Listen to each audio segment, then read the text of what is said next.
बाबा जी, मध्य प्रदेश में राजनीति में आपका कई बार स्वरूप देखा है, इस बार नए स्वरूप में बाबा जी दिख रहे हैं।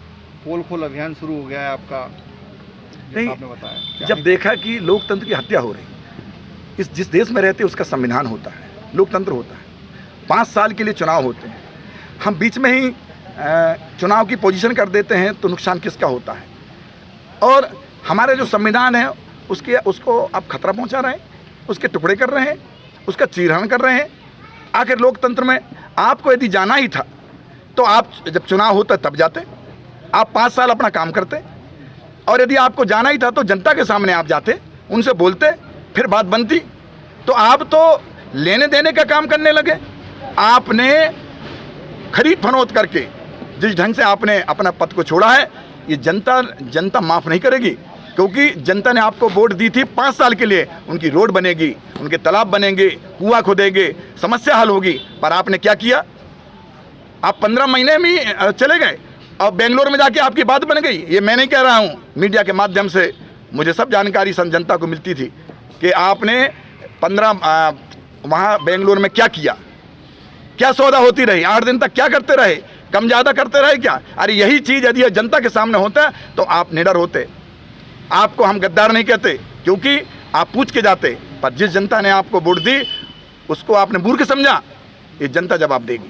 तो क्या इसका स्वरूप रहेगा लोकतंत्र यात्रा? जो लोकतंत्र यात्रा हमारी अभी पहले जिला स्तर पे है, जिस विधानसभा में होना है। इसके बाद हजारों की संख्या में हर विधानसभा में जाएंगे। विधानसभा में गली मोहल्ले चौपाल कार्यक्रम रखेंगे, संवाद का कार्यक्रम रखेंगे। और वास्तव में जो 25 गद्दार हैं, जिन्होंने गद्दारी की है जनता के साथ, धर्म के साथ, देश के साथ, प्रदेश के साथ, उनकी पोल खोलेंगे। तो क्या जरूरत पड़ेगी संतों को राजनीति में अब इंटरफेयर करना पड़ेगा? ये राजनीति नहीं है।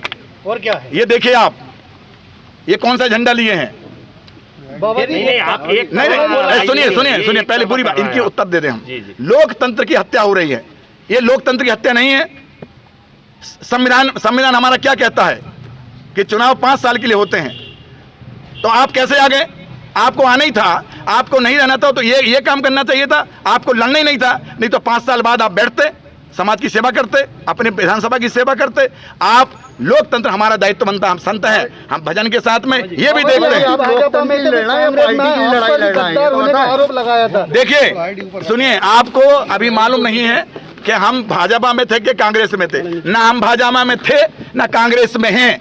हम लोग नर्मदा की सेवा करने के लिए साधु संत जो है सरकार में हम लोग उस पर अंक बनते हैं, समाज की सेवा करते हैं। और लगा कि शिवराज जी ने अपने भाई को, अपने पड़ोसियों को, अपने रिश्तेदारों को रेत अवैध खनन में लगा दिया। हमने मना किया, उन्हें नहीं किया, तो हमने आप सरकार से इस्तीफा दे दिया। एक भी व्यक्ति बताओ जिन्होंने इस्तीफा दिया था इसके लिए? 1.5 साल में आपने भी कांग्रेस में पूरी तरह। अब आप बोलो, इन बोलो, कोई एक तो बोले। बाबा जी, आप अभी भी राजनीति कर रहे हैं, कमलनाथ जी का प्रचार कर रहे हैं। आपको लगता होगा कमलनाथ, आपको ये सब कमलनाथ का प्रचार आपको दिख रहा कहीं? लोकतंत्र की हत्या नहीं हो रही, आप नहीं समझते लोकतंत्र क्या चीज? एक मिनट की उत्तर दे दो। लोकतंत्र आप जानते हैं लोकतंत्र क्या चीज होती है? संविधान क्या चीज होती है? की परिभाषा क्या होती है बाबा जी? ये होती है कि आपने किसी को लिए 1 रुपया मांगा, उसके दिया नहीं। आपने वोट मांगी सामने कि हम 5 साल आपकी सेवा करेंगे, जनता के पैर पड़े, मुंह पर टिका के, और इसके बाद आप बीच में पैसा लेके भाग गए। वचन पूरे नहीं हुए तो अरे वचन पूरे तो वहाँ बेंगलोर में पूरे करते कि यहाँ करते? जनता के सामने बेंगलोर में करते कि यहाँ करते? मैं पूछना चाहता हूँ आपसे, जिससे पूछो। तो लोकतंत्र बाबा जी पार्टी में लेके बचाया जा सकता है कि बिना पार्टी में लेके भी आप आज लोकतंत्र बचाने की बात कर रहे हैं? हाँ, तो पार्टी की बात, ये पार्टी का भी कर्तव्य है, मीडिया का भी कर्तव्य है, जनता का भी कर्तव्य है, साधु का भी कर्तव्य है। लोकतंत्र और संविधान की रक्षा करना। आप